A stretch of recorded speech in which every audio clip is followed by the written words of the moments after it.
اس کی وجہ سے جو ہے وہ جو لباس ہے احرام والا وہ گندا ہو گیا ہے، خراب ہو گیا ہے، اس سے بدبو آنا شروع ہو گئی ہے، اسمیل آ رہی ہے، تو بندے کو تبدیل کرنا پڑ جاتا ہے۔ اسی طرح بعض اوقات ایسا ہوتا ہے کہ گرمی بہت زیادہ ہوتی ہے، بہت زیادہ گرمی کی وجہ سے بہت زیادہ پسینہ آتا ہے، اور زیادہ پسینے کی وجہ سے اس میں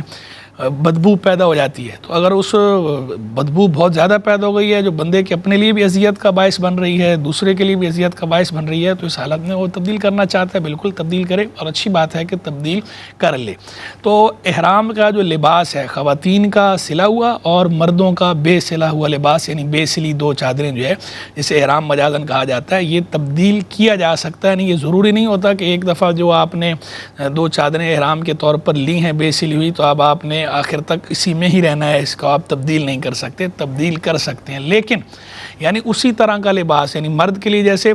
سلا ہوا لباس پہننا منع ہے، تو اب وہ تبدیل کرنے کا مطلب یہ ہے کہ یہ دو چادریں چھوڑ کے وہ دوسری صاف دو چادریں لے رہا ہے، وہ دو چادریں بے سلی ہوئی ہی لینی ہیں، سلا ہوا لباس مرد اس میں نہیں پہن سکتا۔ خاتون جو ہے چونکہ اس کے لیے عام لباس ہے، جو سلا ہوا لباس ہے وہ استعمال کرنا ہے اس نے، تو وہ سلا ہوا لباس اسی طرح استعمال کرے گی جیسے وہ کرتی ہے۔ اسی طرح جو ہے وہ ایک جو ہے وہ سوال ہمیں یہ موصول ہوا کہ جناب خاتون جو ہے وہ احرام کے لیے کیا اسے بھی یہ ضروری ہے کہ وہ سفید کلر کا، وائٹ کلر کا سکارف اس نے لینا ہے، یا وائٹ کلر کا دوپٹہ لینا ہے، یا وائٹ کلر کی چادر لینی ہے، یا کسی بھی رنگ کا جو ہے وہ دوپٹہ لیا جا سکتا ہے؟ تو جیسا کہ میں نے پہلے ابھی بتایا آپ کو کہ خاتون کے لیے الگ سے کوئی احرام کے طور پر لباس فکس نہیں ہے، بلکہ جو سلا ہوا لباس خاتون عام دنوں میں پہنتی ہے، عام حالات میں پہنتی ہے، اسی طرح کا سلا ہوا لباس خاتون نے پہننا ہے اور نیت کر لینی ہے۔ بس یہ ہے کہ اس حالت میں اسے چہرہ چھپانے کی ممانعت ہے، چہرہ چھپانے کی اجازت نہیں ہے۔ سر کو اسی طرح چھپائے گی، باقی بدن کو اسی طرح ڈھانپے گی، اسی طرح جو ہے اس کو دوپٹہ بھی یا اسکارف وغیرہ وہ بھی اس نے لینا ہے، صرف چہرہ جو ہے کھلا رکھنا ہے۔ تو وہ کسی بھی کلر کا جو لباس خاتون جیسے استعمال کرتی ہے، یا کسی بھی کلر کا سکارف لیتی ہے، کسی بھی کلر کا دوپٹہ لیتی ہے، تو اس میں بھی وہ لے سکتی ہے، کوئی رنگ فکس نہیں ہے۔ بس سفید کلر بھی لیا جا سکتا ہے، سفید کے علاوہ بھی کوئی کلر لیا جا سکتا ہے، بس یہ ہے کہ اس میں ستر کی رعایت ہو۔ اور دوسرا یہ کہ بہت زیادہ ایسا پھیکا یا شوخ یا ایسا رنگ نہ ہو کہ جو خواہ مخواہ جو ہے وہ اٹریکٹیو ہو، جاذب نظر ہو، کہ لوگوں کی بار بار جو ہے وہ نظر اس کی طرف اٹھے، یا لوگ جو ہے وہ مائل ہوں، اس قسم کا نہ ہو۔ نارمل لباس جو خاتون پہنتی ہے وہ لباس پہن سکتی ہے، الگ سے خاتون کے لیے احرام کے طور پر کوئی لباس فکس نہیں ہے۔ یہ بعض اوقات عام طور پر جو احرام وغیرہ جو لوگ بیچتے ہیں دکانوں پر جو بک رہا ہوتا ہے، تو وہ خواتین کے لیے بھی وائٹ سکارف وغیرہ جو ہے وہ رکھ دیتے ہیں، عبایا وغیرہ رکھتے ہیں، تو اسے خاتون کے احرام کا نام دے دیتے ہیں، تو وہ خاتون کا احرام نہیں ہے۔ یعنی بئی معنی کہ یہی لازم ہے خاتون پر، ایسا نہیں ہے۔ خاتون وہ لینا چاہے تو وہ بھی لے سکتی ہے، نہ لینا چاہے تو کوئی اس پہ لازم بھی نہیں ہے کہ اس نے یہی سکارف اسی وائٹ کلر کا یا اسی طرح کا اس نے عبایا جو ہے اسی کلر کا ہی لینا ہے، بلکہ وہ کسی بھی طرح کا جو عام لباس نارمل وہ یوز کرتی ہے جس میں ستر کی بھرپور رعایت ہو، اسی طرح بھرپور رعایت کے ساتھ خاتون اس میں بھی وہ لے سکتی ہے۔ تو یہ خاتون کا احرام ہے۔ پھر جناب ہمیں ایک سوال یہ موصول ہوا کہ یہ جو جوتے پہنے جاتے ہیں احرام کے اندر، احرام کی حالت میں جوتے جو ہے کیا کوئی خاص قسم کے جوتے پہننے ہیں، یا کسی بھی طرح کا جوتا احرام کی حالت میں پہنا جا سکتا ہے؟ دیکھیں، احرام کی حالت میں جوتا جو ہے مرد کے لیے جو ہے، مرد کو ہر طرح کا جوتا پہننے کی اجازت نہیں ہے، بلکہ مرد کے لیے حکم یہ ہے کہ جو وسط قدم ہے، جو ہمارا پاؤں ہوتا ہے، پاؤں کے درمیان میں جو بری ہوئی ہڈی ہے، یہ حصہ کھلا ہوا رکھنا مرد کے لیے ضروری ہوتا ہے۔ تو ایسا جوتا پہننا جو بند ہو، یا جو مرد کے جو وسط قدم ہے، قدم کے درمیان کی جو بری ہوئی ہڈی ہے، جو اس کو چھپا دے، اس کو کور کر دے، مرد کے لیے اس طرح کے جوتا پہننے کی ممانعت ہے۔ تو مرد وہ جوتا استعمال کرے اس میں وسط قدم جو ہے وہ ظاہر ہو، کور نہ ہو۔ تو عام طور پر جو چپل ملتی ہے، دو پٹی والی چپل، جسے کینچی والی چپل بھی کہتے ہیں، تو اس طرح کا جوتا جو ہے مرد استعمال کرے گا کہ جس میں اس کے وسط قدم جو ہے وہ ظاہر ہو۔ اگر دو پٹی سے ہٹ کے بھی کوئی اس طرح کے جوتے کی بناوٹ ہے کہ اس میں وسط قدم جو ہے وہ کور نہیں ہوتا، وسط قدم اور اس کے اوپر کا حصہ وہ کھلا رہتا ہے، تو مرد اس طرح کے جوتے پہن سکتا ہے۔ ایسے جوتے مرد کو پہننے کی حالت احرام میں اجازت نہیں ہے کہ جو وسط قدم کو چھپا دیں یا وسط قدم کے اوپر کے حصے کو چھپا دیں، اس کی اجازت مرد کو نہیں ہے۔ جہاں تک خاتون کی بات ہے وہ میں عرض کرتا ہوں کہ خاتون کے لیے کیا مسئلہ ہے، اس سے پہلے یہاں پر ایک کالر کو شامل کرتے ہیں۔ السلام علیکم ورحمۃ اللہ۔ جی السلام علیکم کاشف صاحب، میرا ایک دو کویسچن ہے آپ سے۔ جی فرمائیے۔ سر میرے والد صاحب کی ڈیتھ ہو گئی ہے 6 سال پہلے، ٹھیک ہے، اور ایک آبائی مکان ہے ہمارا، تو 4 بھائی اور ایک بہن ہے۔ ایک بھائی حصہ مانگ رہا ہے اور بڑے بھائی چاہ رہے ہیں کہ اس کو کمبائن رکھے. ٹھیک ہے. تو اس سے تھوڑی سی ناراضگی پیدا ہو رہی ہے فیملی میں, تو اس کے بارے میں کیا شرعی حکم ہے؟ ٹھیک ہے, عرض کرتا ہوں. اور دوسرا کوشچن یہ تھا کہ میاں بیوی کے درمیان جو اختلافات ہو جاتے ہیں, اب اس میں یہ ہے کہ وائف جو ہو وہ نمازی پرہیزی بھی ہو, لیکن بہت سارے معاملات میں وہ ہسبینڈ کو ڈینائی کر رہی ہو, تو اس بارے میں کیا حکم ہے شرعی طور پہ؟ عرض کرتا ہوں. اور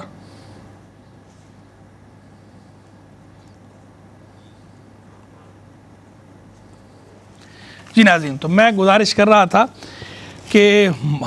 جوتا جو ہے وہ کس طرح کا جوتا احرام کی حالت میں پہنا جائے گا. تو میں نے عرض کیا کہ مرد کے لیے اس طرح کا جوتا پہننے کی ممانعت ہے کہ جو وسط قدم کو چھپا دے, یعنی جو انسان کے مرد کے پاؤں میں جو درمیان میں ہڈی ابھری ہوتی ہے اس جگہ کو جو چھپا دے یا اس کے اوپر والے حصے کو چھپا دے, ڈھانپ دے, اس طرح کا جوتا مرد کو پہننے کی اجازت نہیں ہے. مرد وہی چپل استعمال کرے گا جس میں وسط قدم ظاہر ہو, کھلا ہوا ہو. جہاں تک خاتون کی بات ہے تو خاتون کو حالت احرام میں بند جوتا استعمال کرنے کی بھی اجازت ہے. خاتون کے لیے ایسی کوئی قید نہیں ہے کہ وہ جو اس کا حصہ ہے وسط قدم کا وہ ظاہر ہونا چاہیے. وسط قدم خاتون کا بھلے جو ہے وہ چھپا ہوا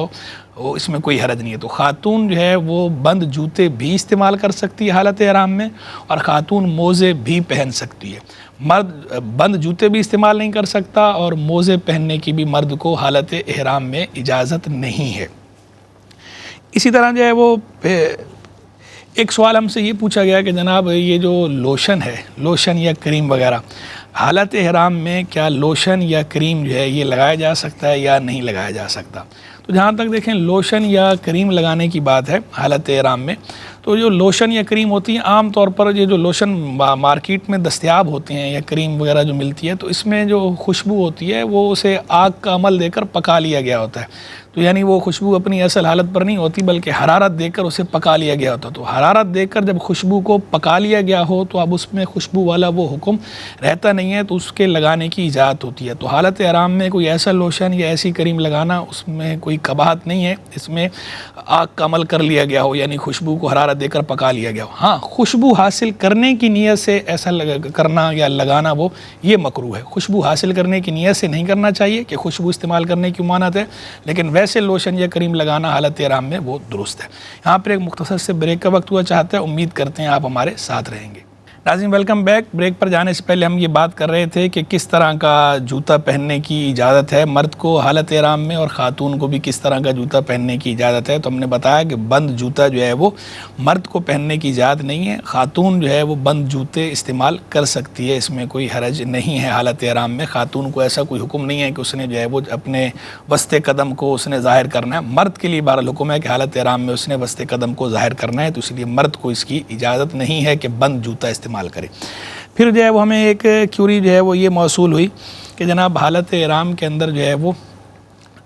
ٹیشو پیپر سے بندہ جو ہے ناک صاف کر سکتا ہے یا نہیں. زکام ہو گیا کسی کو تو ناک صاف کرنے کی اجازت ہے یا نہیں. تو بعض حضرات علماء کی رائے یہ ہے کہ ٹیشو پیپر کو استعمال کرنے سے بچا جائے, کیونکہ حالت احرام میں چہرہ جو ہے وہ اسے چھپانا, اسے ڈھکنا یہ منع ہوتا ہے. تو ٹیشو کے پیپر یوز کرنے میں بھی جو ہے وہ چہرہ جو ہے وہ چھپنے کی صورت پائی جاتی ہے, تو بعض حضرات علماء اسے منع کرتے ہیں. جبکہ بعض حضرات علماء کی رائے یہ ہے کہ یہ ناک صاف کرنا ہے, نہ کہ چہرے کو چھپانا. تو صرف ناک صاف کرنے کے لیے بقدر ضرورت جو ہے کسی نے اگر ٹیشو پیپر جو ہے وہ استعمال کر لیا تو اس میں حرج نہیں ہے. بہتر یہ ہے اختلاف علماء سے بچنا جو ہے وہ مستحب ہوتا ہے, تو بندہ ایسی صورت اختیار کرے کہ جس میں ہر عالم کے نزدیک عمل درست ہو جائے. تو بہتر یہ ہے کہ ٹیشو اگر استعمال کرنا پڑ جائے صورت میں,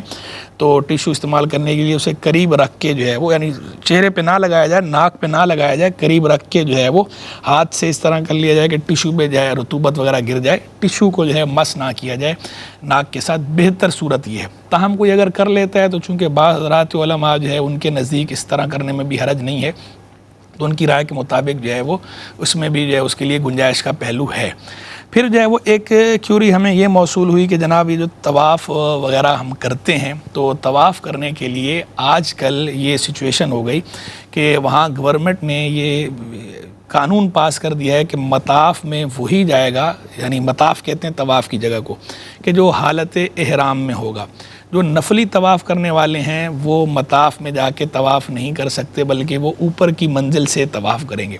اب اوپر کی منزل سے طواف کرنے میں ایک تو یہ پریشانی ہوتی ہے کہ بھئی وہ چکر جو ہے وہ بڑھ جاتا ہے، ٹائم بھی بڑھ جاتا ہے، محنت اور مشقت بھی بڑھ جاتی ہے، اور دوسرا یہ کہ کعبہ مشرفہ جو ہے وہ اس طرح باقاعدہ نظر نہیں آتا کہ وہ ایک تسکین حاصل کرنا چاہتا ہے نا بندہ، گیا اتنا خرچہ کر کے تو وہ چاہتا ہے کہ مجھے کعبہ مشرفہ جو ہے وہ نظر آئے، یا میں کعبہ مشرفہ کے قریب ہوں، تو ایک اس کو احساس ہوتا ہے کہ میں دور ہوں۔ تو بہت سے لوگ یہ کرتے ہیں کہ وہ مطاف کے اندر جانے کے لیے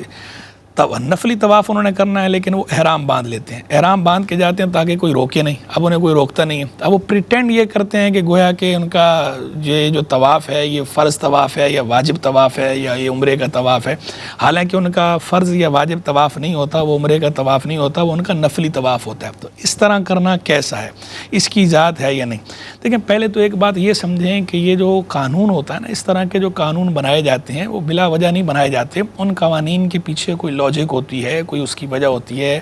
اس کی سالڈ ریزن ہوتی ہے۔ جب دیکھیں رش اتنا زیادہ ہے تو اس وجہ سے قانون پاس کیا گیا تاکہ لوگوں کو آسانی ہو، زیادہ سے زیادہ لوگ مستفیض ہو سکیں، ورنہ جو ہے وہ بار بار لوگ ایسے ہی جاتے رہیں گے تو جو باقاعدہ عمرے کا اصل طواف کرنے والے ہیں، جو اصل واجب طواف کرنے والے ہیں یا فرض طواف کرنے والے ہیں، ان کے لیے دشواری ہوگی۔ تو اس لیے انہوں نے قانون بنا دیا کہ بھئی رش زیادہ ہے تو یہ رش جو ہے یہ ڈائیورٹ ہو جائے، یہ کنورٹ ہو جائے، ڈیوائیڈ ہو جائے، تقسیم ہو جائے، کہ نفلی طواف کرنے والے الگ ہو جائیں اور فرض یا واجب طواف کرنے والے الگ ہو جائیں۔ اور چونکہ جو فرض یا واجب طواف کر رہے ہیں تو وہ فرض یا واجب طواف ہے، تو ان کا حق زیادہ بنتا ہے کہ وہ کعبہ مشرفہ کے قریب سے طواف کریں۔ جو نفلی طواف کر رہے ہیں ان کا نفلی طواف ہے، وہ اوپر سے کر لیں یا دور سے کر لیں تو بھی کوئی بات نہیں، کوئی ایشو نہیں۔ تو قانون بیسیکلی تو بنایا اس لیے گیا ہے۔ تو اب اگر قانون کو فالو نہیں کیا جائے گا تو جو اس قانون کو نافذ کرنے کی جو حکمت ہے، جو اس کی وجہ ہے، وہ حکمت حاصل نہیں ہونی، جو مقصود ہے وہ فوت ہو جانا ہے۔ تو یہ اچھی بات نہیں ہے کہ بندہ وہاں جا کر اپنی کیفیت کے لیے یا خاص اپنے ذوق کے لیے اپنے دوسرے مسلمان بھائیوں کی تکلیف کا باعث بنے یا کسی کی حق تلفی کا باعث بنے۔ تو اس لیے جو ہے وہ ایسا نہیں کرنا چاہیے کہ آپ نفلی طواف کے لیے بھی احرام باندھ کر جا رہے ہیں۔ آپ نفلی طواف کر رہے ہیں تو نارمل نفلی طواف جیسے کیا جاتا ہے آپ اس طرح کریں اور اوپر سے کر لیں، قانون کو فالو کریں۔ ایک پہلو تو یہ ہو گیا جو میں نے عرض کر دیا۔ اب دوسرا پہلو اس کا یہ ہے کہ دیکھیں، ایسا قانون بندہ کسی بھی ملک میں رہ رہا ہو، اس ملک کا ایسا قانون جو خلاف شرع نہ ہو،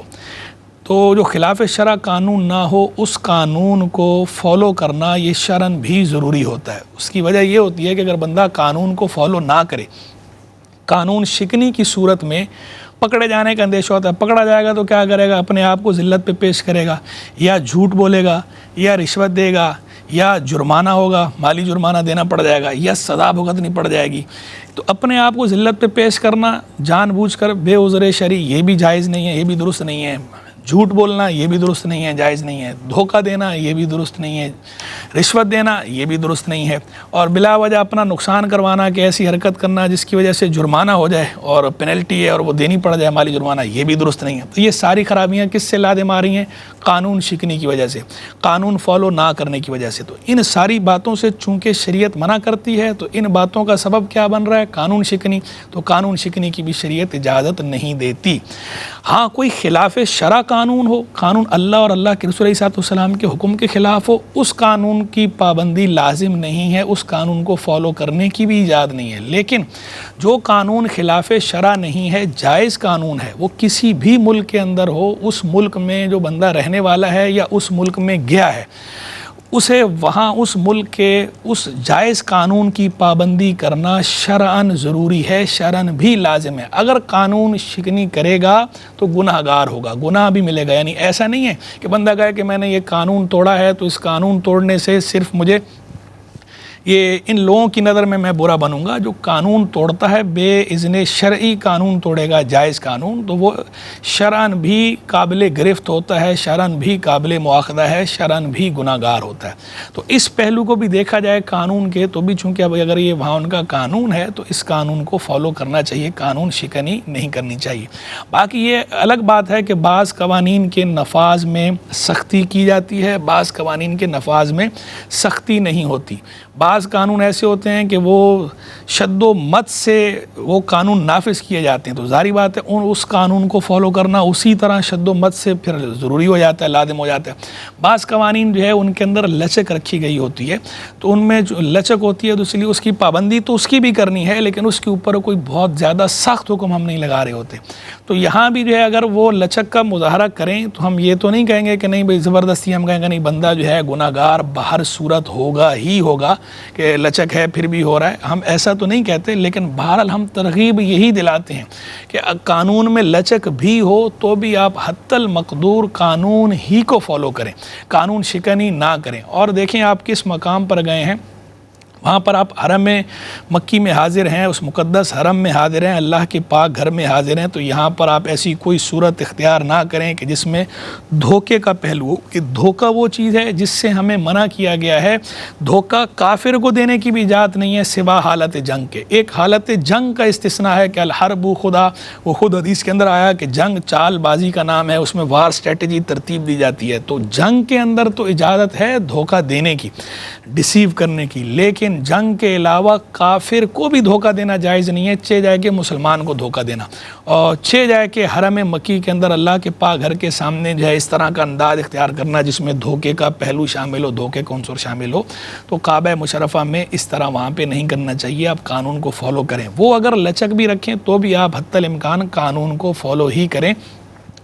اور دوسروں کے لیے بھی آپ فائدے کا باعث بنیں۔ اور رہ گئی بات جو ہے وہ کیفیت اور ذوق کی، بات کہتے ہیں کہ جناب ہماری جو ہے وہ کیفیت ذوق، تو دیکھیں کیفیت یا ذوق جو ہے وہ کیفیت یا ذوق ہے۔ کیا یہ ذوق آپ کو نہیں ملتا کہ آپ کی وجہ سے جو دوسرے مسلمان ہیں، اللہ کے بندے ہیں، ان کا بھی فائدہ ہو جائے؟ یہ خود ایک باذوق عمل ہے، یہ خود ایک ذوق والی بات ہے کہ بندہ جو ہے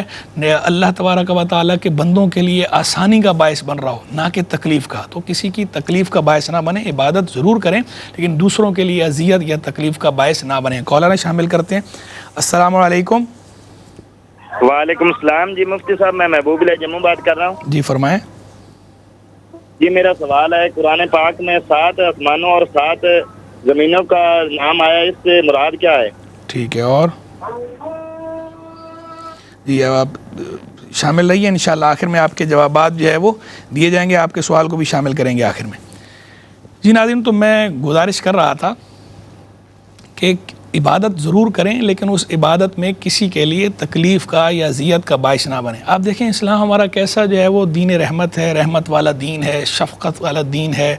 دین فطرت ہے، دوسروں کی ضروریات کا خیال رکھنے کی ہمیں ترغیب دلاتا ہے۔ دیکھیں تلاوت کلام مجید ہم کرتے ہیں تو قرآن مجید فرقان حمید کی تلاوت اللہ کا کلام ہے، کیسی عبادت ہے، لیکن کیا ہمیں فرمایا گیا ہے کہ اس طرح تلاوت کرنا کہ کوئی بندہ سو رہا ہے، اس سونے والے کی نیند میں خلل آئے تو ہمیں دین اس کی اجازت نہیں دیتا، شریعت ہمیں اس سے روکتی ہے۔ کوئی بندہ نماز پڑھ رہا ہے، اپنی عبادت کر رہا ہے تو ہم بلند آواز سے تلاوت شروع کر دیں جس سے اس کی نماز میں خلل آئے، اس کی ہمیں شریعت اجازت نہیں دیتی۔ ایسے ہی اللہ کا ذکر کرنا ہے، اللہ کے ذکر کے اندر بھی ہمیں شریعت اس بات کا حکم دیتی ہے کہ اللہ کے ذکر میں بھی دوسرے کے لیے اذیت کا پہلو نہ ہو، کہ اللہ کا ذکر کرنا ہے لیکن اگر کوئی بندہ سو رہا ہے تو اس کے پاس اتنی بلند آواز سے ذکر نہیں کرنا کہ اس کی نیند میں خلل آئے۔ اسی طرح اگر کوئی بندہ نماز پڑھ رہا ہے یا قرآن کی تلاوت کر رہا ہے تو اس کے پاس اللہ کا ذکر اتنی بلند آواز سے نہیں کرنا کہ اس کی نماز میں خلل آئے یا اس کی تلاوت میں خلل آئے۔ تو عبادت ضرور کریں لیکن اس جو ہے وہ عبادت کے اندر دوسرے کی بھی رعایت رکھیں۔ یہاں پر ایک مختصر سے بریک کا وقت ہوا چاہتا ہے، امید کرتے ہیں آپ ہمارے ساتھ رہیں گے۔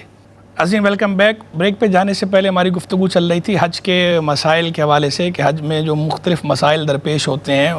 مردوں کو اور خواتین کو، اس کے بارے میں ہم گفتگو کر رہے تھے، بالخصوص احرام وغیرہ کے حوالے سے۔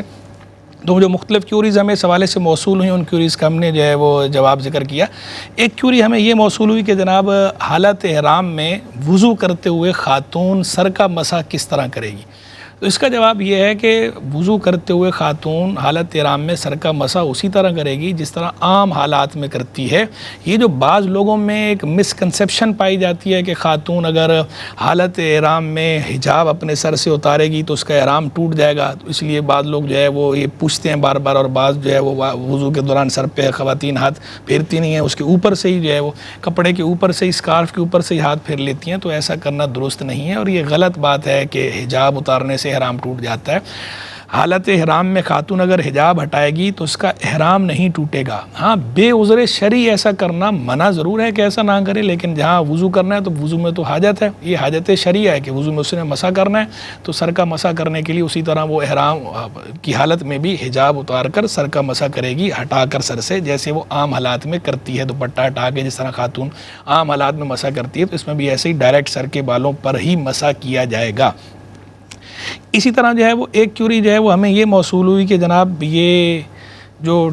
اگر کوئی ویٹ ٹیشو استعمال کرتا ہے، گیلا ٹیشو استعمال کر لیتا ہے، ایسا گیلا ٹیشو کہ جو خوشبو کے اندر لتھڑا ہوا ہو، تو وہ گیلا ٹیشو استعمال کرنے کی حالت احرام میں اجازت ہے یا نہیں، اور اگر جو ہے کوئی استعمال اجازت نہیں ہے کر لیتا ہے تو پھر کیا حکم ہے؟ تو دیکھیں اس کا حکم یہ ہے کہ اگر واقعی وہ خوشبو میں لتھڑا ہوا ہے ٹیشو اور گیلا ہے، تو ویٹ ٹیشو خوشبو میں لتھڑا ہوا، تو اس کا حکم اگر اس خوشبو میں جو ہے وہ سارا لتھڑا ہوا ہے، تر خوشبو ہے، تو اس کا حکم وہی ہے جو عام خوشبو کا ہوتا ہے، اور تو اس کی بھی حالت احرام میں پھر اجازت نہیں ہے کہ خوشبو جو ہے وہ اگر زیادہ لگ جائے تو صورت میں دم واجب ہوتا ہے، تو یہاں بھی اگر جو ہے وہ زیادہ خوشبو لگ جائے گی تو جو ہے وہ دم واجب ہو جائے گا۔ زیادہ کا مطلب یہ ہے کہ جسے لوگ دیکھ کر کہیں کہ یہ زیادہ ہے، اور اگر زیادہ نہیں ہے، قلیل خوشبو لگی ہے، تو قلیل خوشبو لگی اور پورا عضو جو ہے اس کے اندر لتھڑا نہ ہو، کامل عضو پورا، قلیل خوشبو بھی ہو اگر پورا کامل عضو جیسے ہاتھ ہے، پورے کا پورا ہاتھ اگر اس خوشبو کے اندر جو ہے سان لیا ہے، لتھیڑ دیا ہے، تو اس صورت میں بھی دم واجب ہے۔ لیکن اگر جو ہے پورا ہاتھ جو ہے کامل عضو پورا ایک اس خوشبو میں نہیں لتھیڑا، تھوڑی جگہ لگا ہے، پورے اس پہ نہیں لگا اور خوشبو قلیل ہے، تو اس صورت میں صدقہ ہوگا، دم لازم نہیں ہوگا۔ تو دو صورتوں میں دم ہے، ایک صورت میں صدقہ ہے، میں نے آپ کو یہ اس کی تفصیل بتا دی۔ دم صدقے سے کیا مراد ہوتا ہے؟ صدقے سے مراد ہوتا ہے صدقہ فطر، جو صدقہ فطر آج جیسے ہم دیتے ہیں رمضان کے موقع پر، عید کے موقع پر، تو یہ صدقے سے مراد یہ ہے، اس کی یہ مقدار۔ اور جہاں تک دم کی بات ہے تو دم کہتے ہیں خون کو، ویسے دم کو لغوی معنی خون ہے، اور جب یہ حج عمرے وغیرہ پر دم کی اصطلاح استعمال ہوتی ہے تو اس سے مراد ہوتا ہے ایک چھوٹا جانور، قربانی کی شروط کے مطابق ایک چھوٹا جانور یا بڑے جانور کے اندر کم از کم ایک حصہ، یہ حدود حرم میں ذبح کرنا، اللہ کی راہ میں دینا، یہ دم کہلاتا ہے۔ چھوٹے جانور سے مراد جیسے بکری، بکرا، دمبا، بھیڑ، نر ہو یا مادہ، بھینس، یعنی وہ جو قربانی میں جو جانور ہم قربان کرتے ہیں چھوٹے جانور، وہی شروط ہونی چاہیے، ان شروط کے مطابق جو ہے جانور قربان کرنا، پورا جانور، چھوٹا جانور ہے تو پورا، اور اگر بڑا جانور ہے یعنی گائے یا اونٹ ہے تو اس کا کم از کم ایک حصہ، یہ کرنا، یہ آپ حدود حرم میں کریں گے، یہ دم کہلاتا ہے، اور یہ حدود حرم میں ہی کرنا ضروری ہے۔ ہاں اسی وقت کرنا ضروری نہیں ہے، اگر آپ سے جرم ہو گیا ہے، کفارہ آپ پر لازم ہو گیا ہے تو فوراً ادا کر دیں تو بہت اچھی بات ہے کہ زندگی موت کا کوئی بھروسہ نہیں، لیکن اگر آپ نے فوراً ادا نہیں کیا تو زندگی میں جب چاہیں ادا کر سکتے ہیں، لیکن جب بھی کریں گے حدود حرم میں ہی کریں گے۔ تو کوئی اگر اپنے ملک واپس آ گیا اور یہاں اب دم ادا کرنا چاہتا ہے تو وہاں حدود حرم میں کسی کو وکیل بنانا ضروری ہے، وہ وکیل حدود حرم میں اس بندے کی طرف سے وہ ذبح کرے جانور، تو ہی جو ہے وہ اس کی طرف سے دم ادا ہوگا۔ اپنے ملک میں نہیں کر سکتے، کروانا وہیں حدود حرم کے اندر ہی ہے، لیکن جب چاہیں کروا سکتے ہیں۔ دوسرا، جب ذبح کریں گے تو قربانی میں اور اس میں یہ فرق ہوتا ہے کہ قربانی کا جو جانور کا گوشت ہوتا ہے وہ بندہ وہ خود بھی کھا سکتا ہے، لیکن یہ سارے کا سارا تصدق کرنا ضروری ہوتا ہے، صدقہ کرنا ضروری ہوتا ہے۔ یہ جو دم ہوتا ہے یہ بندہ اس کا جو گوشت ہے یہ خود استعمال نہیں کر سکتا، خود نہیں کھا سکتا، یہ سارے کا سارا رائے خدا میں صدقہ کرنا ضروری ہوتا ہے۔ اب ہم جو ہے وہ کالرز کے جوابات کی طرف آتے ہیں، جو ہمیں آج جو ہے وہ کالز موصول ہوئی ہیں اس طرف چلتے ہیں۔ تو آج جو ہے وہ ایک بھائی نے سوال پوچھا کہ جناب والد کی ڈیتھ ہو گئی 6 سال پہلے اور مکان ہے، ایک بھائی جو ہے وہ کہہ رہا ہے کہ وراثت تقسیم کی جائے، اپنا حصہ مانگ رہا ہے، جبکہ بڑا بھائی چاہتا ہے کہ کمبائن رہیں۔ اب اس کی وجہ سے تھوڑی تلخی پیدا ہو رہی ہے، تو اس صورت میں کیا کیا جائے؟ دیکھیں اس کا جواب یہ ہے کہ جب انتقال ہو جائے کسی کا تو انتقال کے بعد اس کا ترکہ تقسیم کرنا ضروری ہوتا ہے۔ ہمارے ہاں یہ جو بعض اوقات بدمزگی ہوتی ہے اس کی وجہ یہ ہوتی ہے کہ ہم شرعی تقاضے پورے نہیں کرتے۔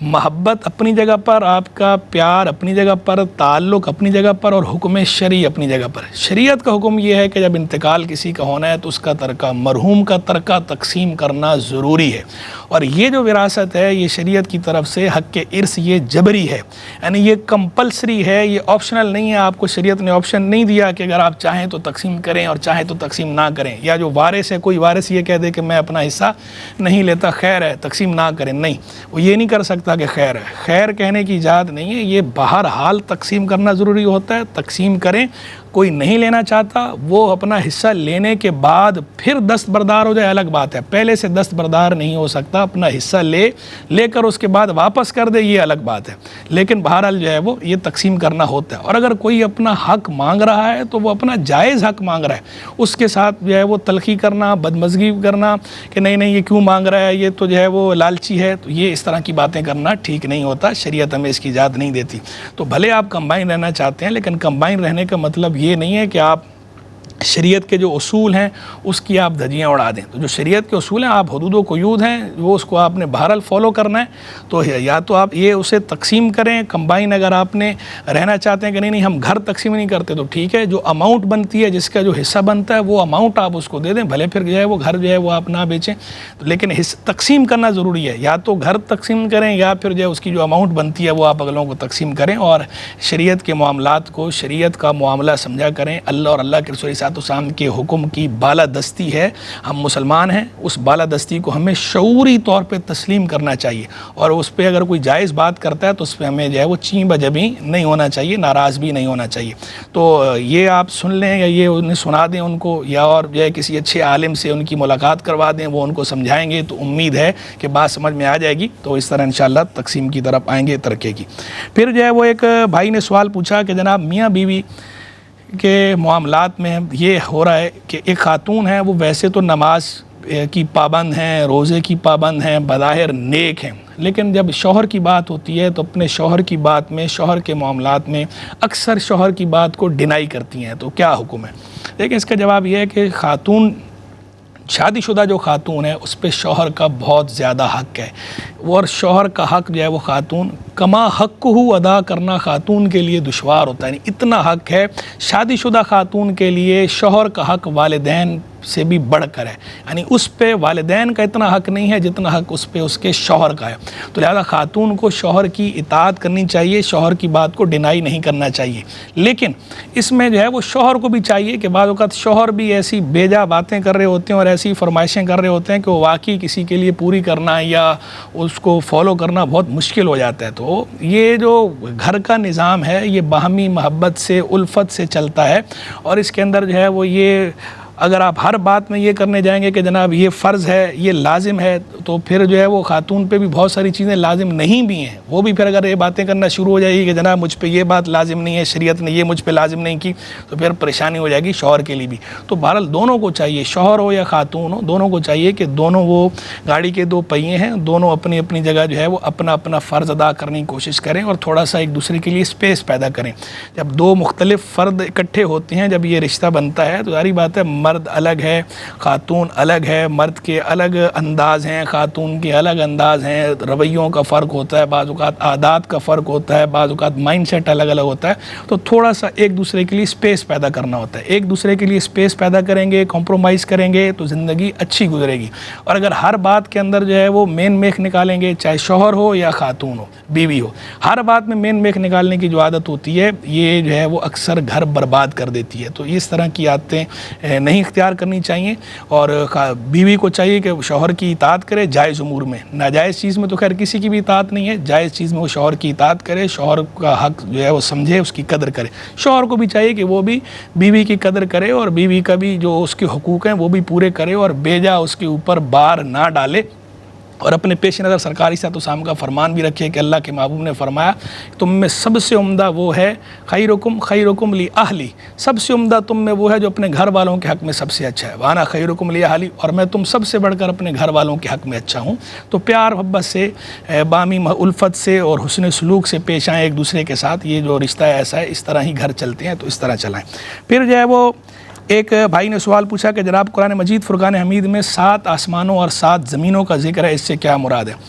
دیکھیں بھائی، قرآن میں 7 آسمانوں کا ذکر بھی ہے، 7 زمینوں کا ذکر بھی ہے، اس پر ہمارا ایمان ہے۔ اب جو اس کی حقیقت ہے، اس کی مکمل تفصیلات وہ قرآن مجید فرقان حمید نے بیان نہیں فرمائیں۔ تو جس چیز کی کتاب و سنت میں مکمل تفصیلات بیان نہ ہوئی ہوں یا اس کی حقیقت بیان نہ ہوئی ہو تو اس کی کھود کرید میں ہمیں پڑھنے کی ضرورت نہیں ہے۔ جتنی بات قرآن نے بتائی، جتنی بات اللہ کے رسول نے بتائی، اتنی بات پر ہمارا ایمان ہے۔ قرآن نے کہا 7 آسمان ہیں تو 7 آسمان ہیں، قرآن نے کہا 7 زمینیں ہیں تو 7 زمینیں ہیں۔ اب کیسے ہیں، کس طرح ہیں، اس کا بیان چونکہ صراحتاً تمام تفصیلات کے ساتھ کتاب و سنت میں نہیں ہے، تو اور ہمیں جاننے کی ضرورت بھی نہیں ہے، نہ کھود کرید کی ضرورت ہے۔ کوئی تسلیم کرے یا نہ کرے، سائنس مانے یا نہ مانے، کتاب و سنت میں آ گیا، اللہ نے فرما دیا، اللہ کے رسول نے فرما دیا، ہمارا کام ہے سرنڈر کرنا، اللہ کی بات کو ماننا، اللہ کے رسول کی بات کو ماننا۔ اور سائنس ارتقائی علم ہے،